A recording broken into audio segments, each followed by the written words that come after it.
Hello and welcome back to this week's episode of Braid School. If you are new to the class, I'm Vandy, your teacher for the evening.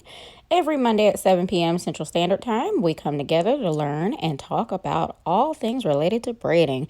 So make sure you hit that subscribe button and hit that notification bell so you aren't late to class. This week's lesson is going to be on the ultimate guide to knotless braids. It's the biggest trend right now because not only do these braids look more natural and last longer, but they are painless and 100% tension free. Yes, girl, tension free. That means no headaches. You can put this stuff up as soon as you step out of the chair. Some may think this is an advanced technique, but trust me, if you watched our previous classes, you are fully prepared for this one. So get your notes and let's get started.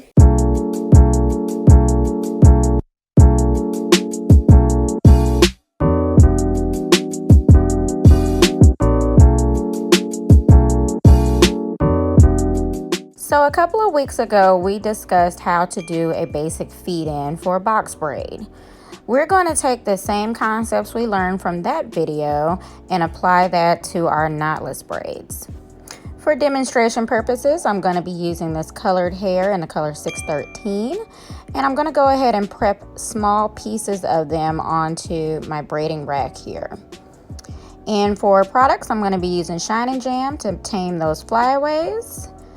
And the first method I'm going to show you out of two methods today is the method I've seen a lot of people do, but it's not my preferred method. And that's where you just start off a braid with the natural hair, and then you start feeding in very small pieces of the braiding hair. Again, using the same concepts that we learned from our feed-in class. I'm placing each individual piece underneath the braid, not over the braid, in between the second and third legs. Making sure to keep that tension super tight, and I'm going to keep adding until I get my desired fullness.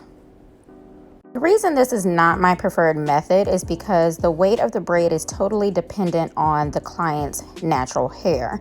So if the natural hair isn't strong enough to support the braid or long enough for enough turns to actually add the braid in, then you run into some difficulties with it lasting long enough, because then you might have pieces falling out and you may have some tension over time with the weight of the braid being supported entirely by the natural hair. The second method I'm going to show you is my preferred method, and that is to start the extension at the root of the braid. I prefer this way because it entirely supports the weight of the braid without having to rely on the strength of the client's natural hair. When you start from the root, you're also able to add in more pieces of hair or thicker pieces of hair so that you can get a thicker, fuller braid and enough hair so that you can tuck those ends in comfortably. And as you can see with the second braid, I'm able to get a better color payoff with the extension because I'm able to add in thicker pieces of hair.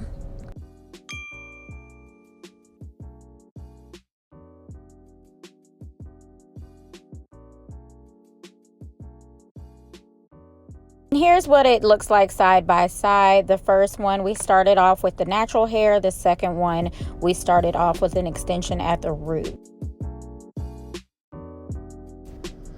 Here's another up-close example on how to start from the root.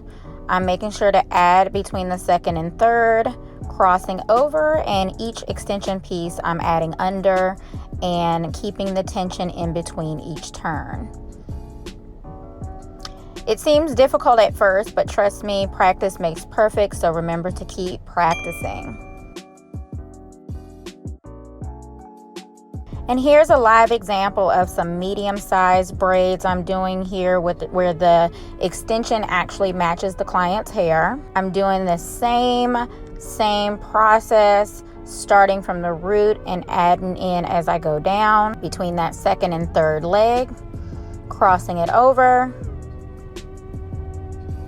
all for a seamless transition.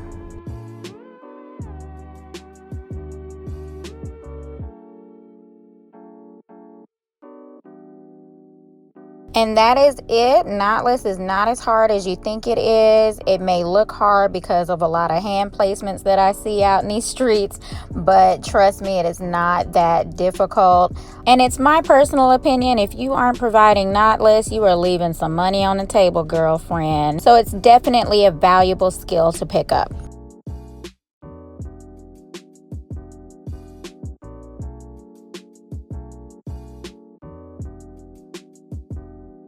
So here's a little watch me work action on some small knotless braids I'm doing on this full thick head of hair.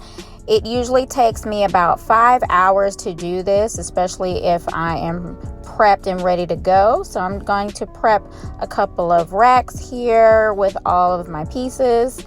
I'm going to part as evenly as I can, working my way from the back to the front. And in this case, I'm going to be doing her base first. Just to get the hard part out of the way, and then I'm going to go back and finish off her ends. If you missed the last week's video, we talked about how to seal in so that those braids don't unravel on you. So make sure you go back and check out that video. I've also been posting a lot of Watch Me Works on my Instagram page, so make sure you hit me up on Instagram. Follow me there. We just hit 15K today, so be on the lookout for a giveaway. I'm super excited about that. But yeah, that is the finished look for this set of knotless. And also completes today's session. So that means it's discussion time. The question this week is, have you tried knotless braids, whether you got them or you've done them on a client? If so, what method was used for the install? And share with us your experience. How long did they last? Was they cute? Was it not good for your hair type?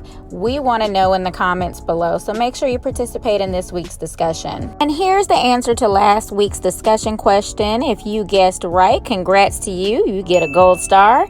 And if you didn't, well, just get back to the books and don't give up. As always, I hope you enjoyed the video, and if you learned something, hit that like button and share it with your friends so I can continue to bring you content just like this. Thanks for joining today's session, and I will catch you in the next one. Bye.